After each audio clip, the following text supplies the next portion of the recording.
வாழ்வில் வார்த்தை ஊழியங்கள் வழங்கும் இன்றைக்கான இறை வார்த்தை. நம் ஆண்டவர் இயேசு கிறிஸ்துவின் இணையற்ற நாமத்தில் வாழ்த்துக்கள். 1 சாமுவேல் 17ஆம் அதிகாரத்தில் தாவீது கோலியாத்தை வென்ற சம்பவத்தை பார்க்கின்றோம்.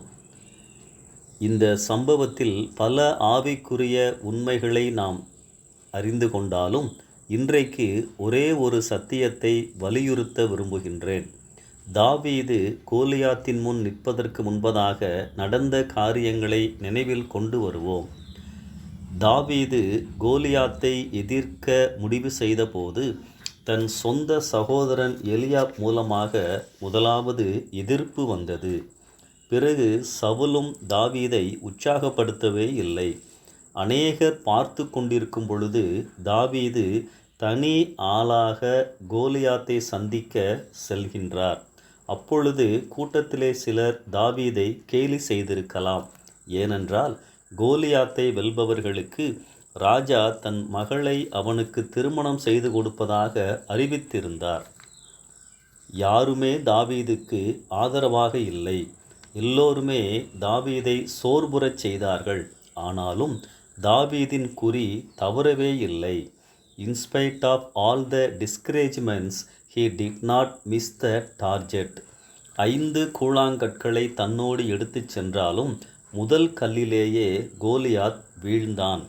தாவீதின் கவனம் சிதறவே இல்லை.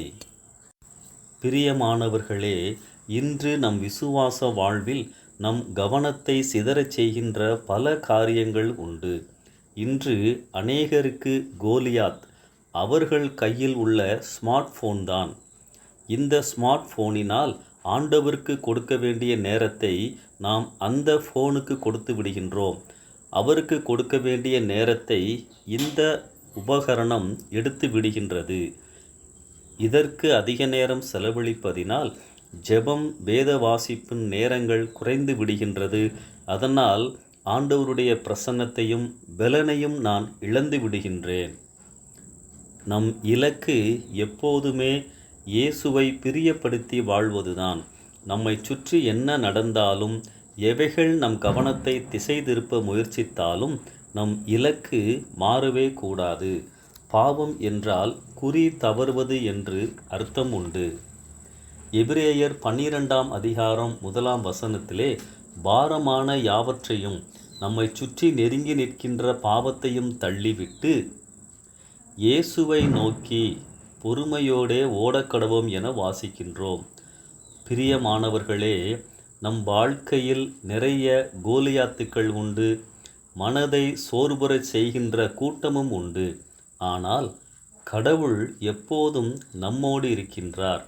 தாவீது இப்படிப்பட்ட சூழ்நிலையில் ஆண்டவர் தன்னோடு இருக்கிறார் என்பதை மறக்கவே இல்லை. அவருடைய வார்த்தையை கவனியுங்கள். நீயோ உன்னுடைய பட்டயத்தை நம்பி வருகிறாய், நானோ சேனைகளின் கர்த்தருடைய நாமத்தினாலே வருகிறேன். இந்த விசுவாசம், இந்த நம்பிக்கை, இந்த நிச்சயம் நமக்கும் இருக்க வேண்டும். என்னோடு ஆண்டவர் இருக்கிறார். யார் என்ன சொன்னாலும் நான் பின்வாங்க மாட்டேன், முன்னேறுவேன். இலக்கை மறவாதிருப்போம், இலக்கை தவறாதிருப்போம். தாவீதிற்கு இருந்த வைராக்கிய ஆவியை ஆவியானவர் நமக்கும் தருவாராக. இந்த சிந்தனையோடு இந்த நாளை ஆரம்பிப்போம். கர்த்தரின் கரம் உங்களோடு இருப்பதாக. ஆமென்.